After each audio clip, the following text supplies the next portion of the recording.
Bonjour, avant toute chose, je voudrais remercier toutes les personnes qui se sont abonnées à ma chaîne. Il y en a beaucoup, enfin pour moi je trouve que c'est beaucoup, pour une chaîne très spécialisée comme la mienne. Voilà, en 3 mois j'ai eu 600 abonnés à peu près, donc je vous remercie tous. Je vous souhaite une excellente année. Pour tous ceux qui pratiquent la peinture, j'en profite pour vous glisser mes souhaits les plus vite pour que vous soyez heureux de pratiquer et de faire entrer l'art au maximum dans votre vie. Voilà. Eh bien, aujourd'hui, je vais parler d'un élément très, très utile pour la pratique de l'art, c'est le travail devant le public. Le travail devant le public a quelque chose de très mystérieux. Il nous ramène à une notion un peu théâtrale, c'est-à-dire qu'il y a une mise en scène.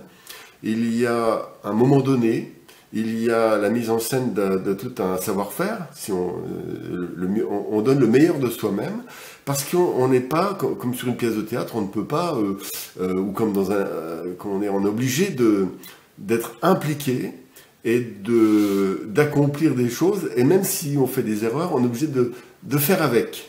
Il y a donc une espèce de continuité de moments, comme un morceau de musique pour un musicien ou une pièce de théâtre. Et ça, c'est quelque chose d'intéressant parce que un des problèmes du travail en atelier, c'est qu'on peut remodeler à l'infini. Votre tableau n'est pas réussi, vous changez, etc. Vous avez le temps que vous voulez, etc.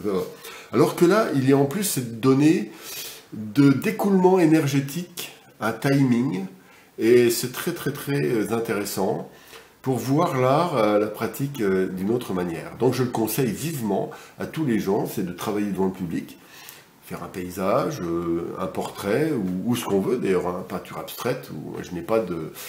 voilà, c'est cette attitude artistique à travers n'importe quelle pratique qui est importante, beaucoup plus que ce que l'on va faire. Alors, qu'est-ce qu'apporte le travail devant le public? Eh bien, en général, bon, quand c'est dehors, c'est encore mieux, je trouve, parce qu'il y a un contact avec la nature, on est dans la nature, on est dans le bruit de toute une sorte d'universalité, les oiseaux, voilà, il y a la vie autour de nous. Et ça, c'est déjà un élément important qui nous ramène à l'instant présent. Ensuite, il y a le public, il y a donc les gens, il y a donc la nature et les gens, le monde et les gens. Et puis nous-mêmes. Donc les 3 ingrédients, nous-mêmes, les autres et la nature, le monde, c'est les 3 ingrédients dans lesquels nous baignons toute notre existence. Voilà pourquoi cette rencontre est très, très magique. Alors, qu'est-ce qui se passe, on va dire, par rapport à soi-même? Il y a donc un regard différent par rapport à la pratique. C'est évident. On ne fait pas du tout les mêmes choses quand on est devant le public que quand on est seul.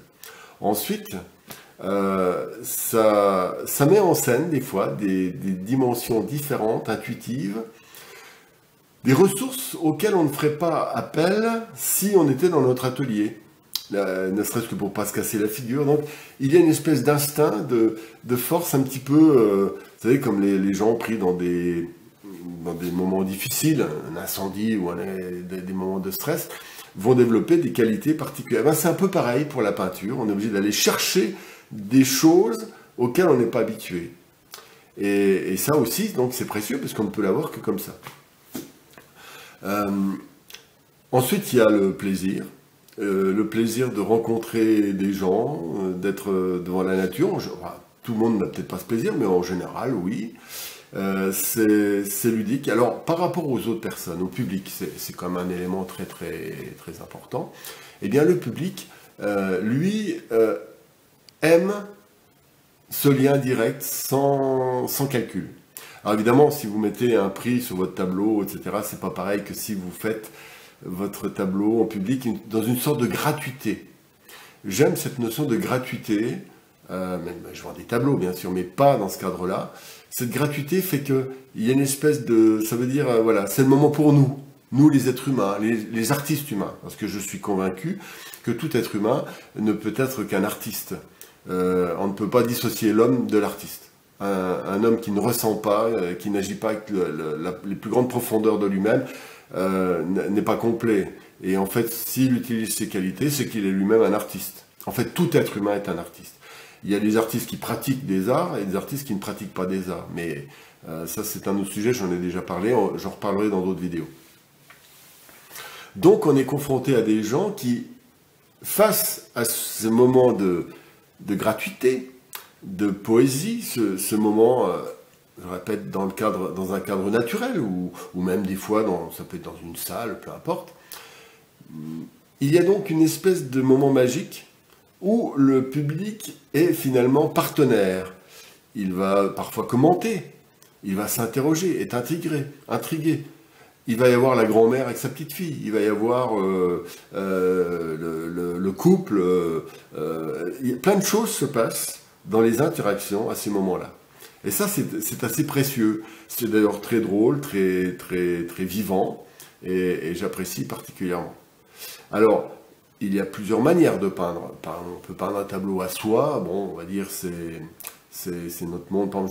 Je vais montrer à la fin de la vidéo quelques photographies de moments où j'ai travaillé devant le public. J'ai fait très souvent. Il y a par exemple, oui, j'ai fait des tableaux un peu surréalistes, donc c'est un peu plus étranger. Il y a bien sûr, quand je fais des pastels ou des huiles, du paysage lui-même, pour m'entraîner, je m'entraîne beaucoup comme ça. Et un troisième élément alors c'est là où c'est intéressant, c'est faire un portrait devant le public. Et ça, j'aime bien faire ça sous une forme de show. Par exemple, je mets le modèle devant moi, je fais une conférence en peignant. Et ça, je l'ai fait 4-5 fois déjà cette année.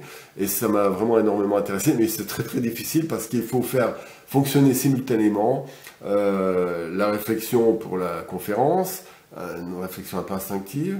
Le travail, c'est comme si le cerveau était coupé en plusieurs morceaux. Et le tout dans une unité. C'est-à-dire que le but est de faire une espèce d'espace où le public s'y retrouve de manière un peu théâtrale. J'aime beaucoup ça, mais c'est assez difficile. D'ailleurs, vous verrez les photos à la suite. J'ai mis une vingtaine de photos avec un peu de musique. Voilà. Donc, c'est un moment magique, un moment de rencontre, un moment de poésie, un moment qui nous fait dire, de gratuité, qui nous fait dire que la vie mérite d'être vécue. Voilà. C'est ce moment où on se dit, mince, il y a quelque chose qui s'est passé.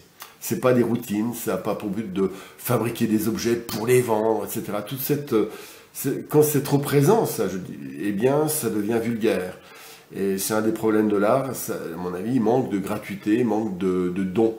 Je crois que beaucoup d'artistes qui ne travaillent pas du tout devant le public et dans la nature vivent dans des bulles et il y a à craindre qu'il y ait un enfermement un petit peu schizophrénique, comment dire, autour d'un jeu d'image lié à notre propre ego, etc. Enfin bon, c'est un petit peu compliqué.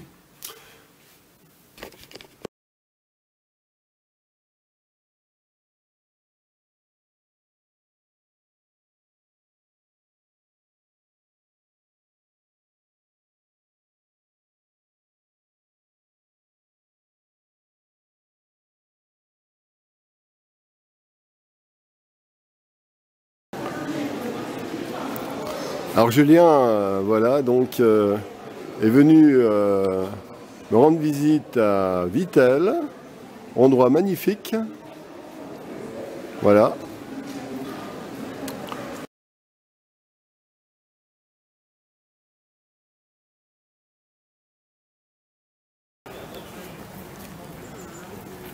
Tu connais les infos, ça là? C'est bon, les arbres. Les inconnus. Ah oui. La cage de lumière. Peut-être que c'est le monde.